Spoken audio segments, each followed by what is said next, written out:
Dengan banyaknya sistem pembudidayaan ikan, ternyata ada beberapa sistem yang bisa kalian tiru nih guys.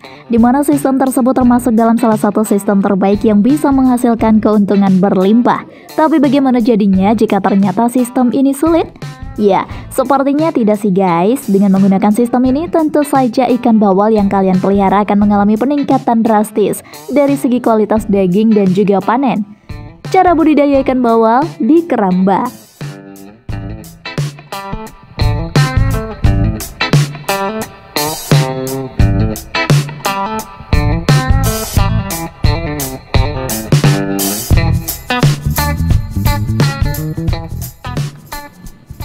Teknik budidaya ikan di keramba.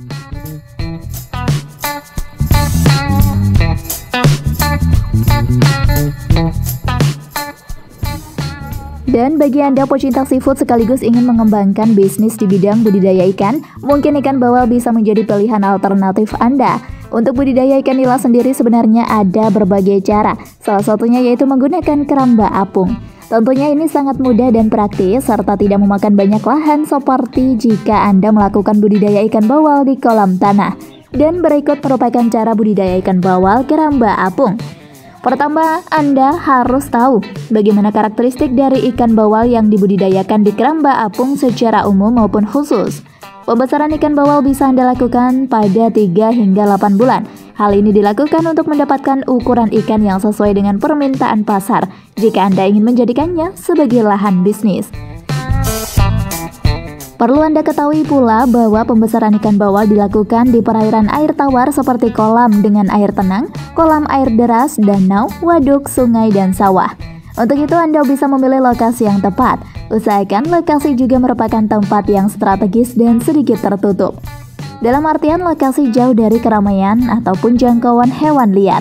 Untuk media yang harus Anda siapkan merupakan jaring apung. Ini merupakan tempat pembesaran ikan nila yang hemat dan tidak memerlukan banyak proses.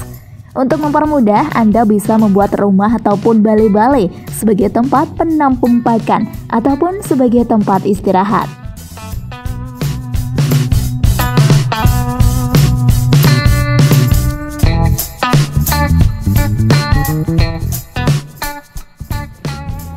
Budidaya cepat ikan bawal.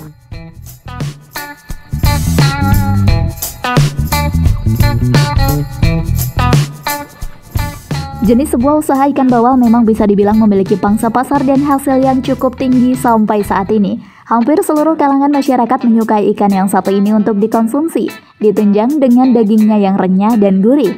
Siapa sih guys yang gak suka sama ikan mas? Apalagi jika dibakar ya? Nyami loh. Daripada kalian cuma suka mengkonsumsinya, gimana kalau sekali-sekali memelihara gitu? Ya biar menambah pemasukan cuan loh. Apalagi di era pandemi yang tak kunjung hilang seperti sekarang ini ya. Pertama-tama kalian memulai budidaya ikan bawal, yakni membuat kolam yang akan digunakan untuk ikan. Di sini kita gunakan kolam terpal ya guys. Kemudian kalian bisa lanjut dengan memilih indukan yang akan dipelihara. Sahabat, semua bisnis pastinya menginginkan untuk berbuah sukses ya.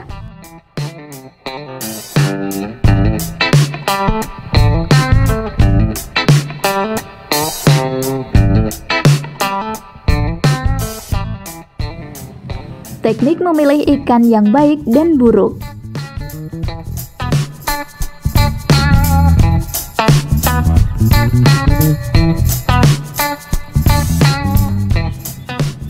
Dalam hal budidaya ikan, hal yang paling mendasar untuk menunjang keberhasilan budidaya yakni dengan memilih bibit ikan yang berkualitas. Caranya sama saja sih guys, seperti memilih ikan jenis lainnya. Kalian hanya memerlukan ketelitian saja. Lihatlah gerak-gerik ikan, jika gerak ikan itu gesit, maka ikan terbilang sehat. Tidak hanya itu saja, kalian bisa melihat mata dan sirip ikan. Ikan sehat biasanya memiliki warna bola mata yang putih bersih, tidak merah loh ya. Dan sirip atau kulit ikan tidak ada luka. Pilihlah bibit ikan yang memiliki perut buncit. Jika perut ditekan, maka akan muncul warna kekuningan putih pada dasar ikan. Jika ciri-ciri tersebut sudah kalian dapatkan, maka bibit ikan tersebut sudah pantas kalian pelihara. Jangan lupa pilih ukuran ikan yang berseragam agar ikan tidak saling kanibal.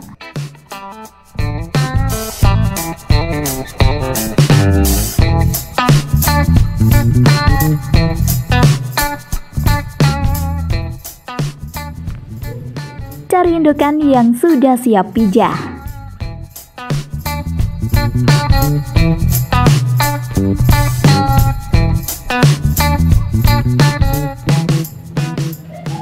Untuk ikan bawal betina yang berumur 1,5 sampai 2 tahun dengan berat ikan sekitar 2 kg, jantan berumur 8 tahun dan berat minimal 0,8 kg. Fisiknya harus dipilih yang bagus, tidak ada cacat pada ikan dari mulut sampai ekornya mulus, pangkal ekor kuat dan tebal, tutung insangnya normal dan tidak tebal, panjang kepalanya sepertiga dari badan, dan warna matanya jernih.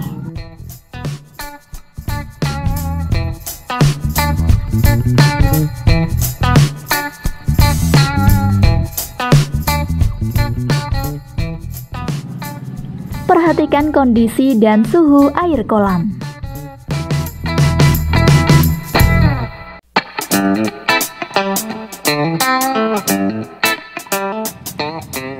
Pada dasarnya ikan ini tumbuh di perairan seperti danau, waduk, dan sungai dengan ketinggian sekitar 1-600 meter di atas permukaan laut dan suhu 10-25 derajat Celcius.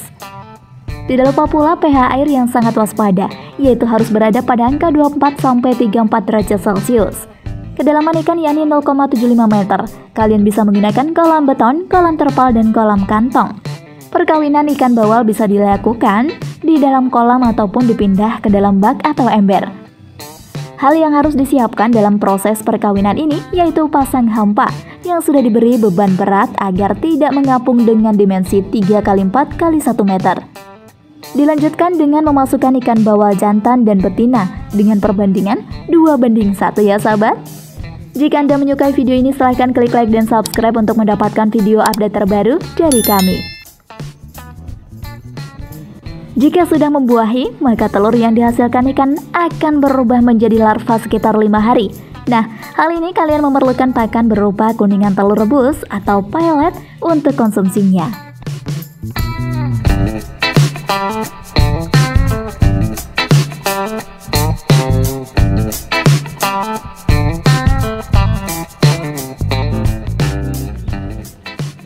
Proses penebaran bibit.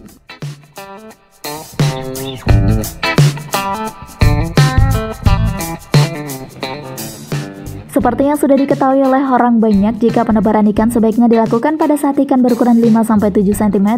Caranya tidak secara langsung memasukkan ikan, namun ikan sebaiknya ditaruh di wadah ember yang diisi air kolam selama beberapa menit, agar ikan beradaptasi dengan air kolam tersebut. Selanjutnya baru ditebar ke dalam kolam budidaya. Sangat mudah bukan? Namun hal ini memerlukan kehati-hatian dalam melakukannya agar ikan yang akan dipelihara memiliki kualitas yang baik.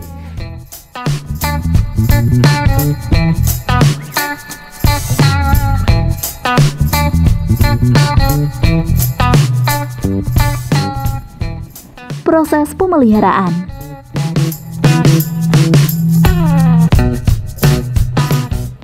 Nah guys, beda dengan ikan lainnya, ternyata ikan air bawal yang satu ini dapat hidup pada suhu yang berkisar 24-30 derajat Celcius.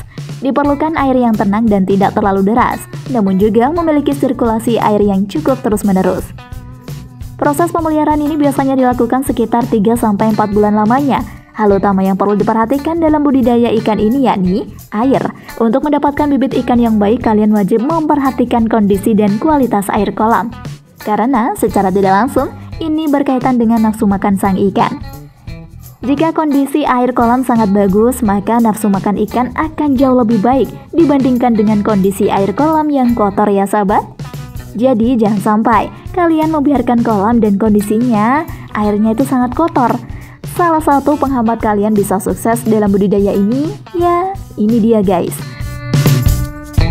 Maka, jika ingin sukses dan berhasil yang melimpah, segera periksa kondisi air kolam ikan Anda saat ini juga.